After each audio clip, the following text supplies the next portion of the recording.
मदरसों में पढ़ाने वाले मौलवियों को आपने 5,000 रुपए की तनख्वाह पर रखा। अरे 5,000 की तो लोग चाय और पान खा जाते हैं, पी जाते हैं।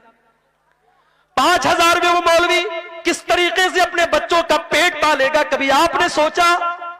वो बेचारा 10 साल तक मदरसे की पतली दाल पी करके और बगैर छिला हुआ आलू खा करके उसने मदरसे में पढ़ाई की, लोगों के दरवाजों पर भिखारी बन करके जागीर का खाना उसने खाया, और आज जब वो आलिम दीन बन करके आया, आपने 5,000 में और 7,000 में उसको मस्जिद का इमाम बनाया। शर्म आनी चाहिए। मस्जिद के इमाम से ज्यादा तो मोहल्ले में झाड़ू लगाने वाले की और सफाई करने वाले की तनख्वाह है। शर्म आनी चाहिए। और उसके बाद इतनी पाबंदी है कि साहब पूरा मोहल्ला मस्जिद में नजर ना आए। अगर इमाम बेचारा किसी दिन फजर में नहीं आया, मौलवी साहब आप फजर में नजर नहीं आए, पूरा एक एक नमाजी जब तक पूछ न ले और तहकीकात न कर ले तब तक मौलवी को नहीं छोड़ेगा। उसके पास भी तो जरूरतें हो सकती हैं मेरे भाई। और एक बहुत बड़ा फितना यह भी है, आपने इमाम साहब के लिए कमरा बनवाया, बड़ा एहसान किया। बड़े एहसान के साथ लोग कहते हैं हमारे यहां इमाम साहब के लिए कमरे का भी इंतजाम है।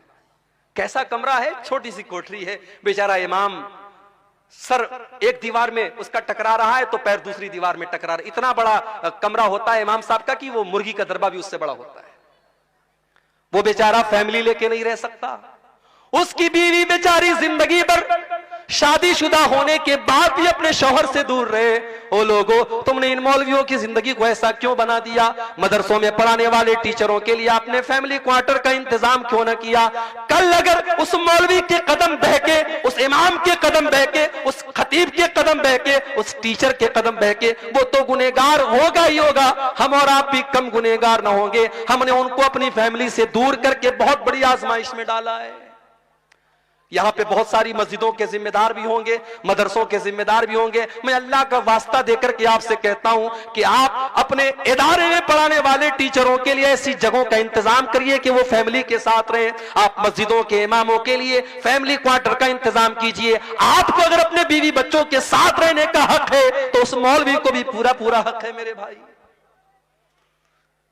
सरकारी टीचर मर जाए, उसकी बीवी को सरकारी नौकरी मिल जाती है। सरकारी टीचर मर जाए, 60 साल की सर्विस पूरा करने के बाद मर जाए तो उसके परिवार को पेंशन मिलती है। सारी जिंदगी मिंबर पर चढ़ करके अल्लाह रसूल का दर्स देने वाला मौलवी मर जाए, उसके कफन का भी कोई इंतजाम करने वाला नहीं, उसके बच्चों की पढ़ाई की कोई खबरगिरी करने वाला नहीं। क्या यह दर्द की बात नहीं है? क्या ये सोचने की बात नहीं है? मेरे भाई, दुनिया की हर कौम अपने गुरु की, अपने टीचर की, अपने उस्ताद की का सम्मान करती है। हमारी कौम तो सबसे ज्यादा मौलवियों के अंदर कीड़ा निकालती है।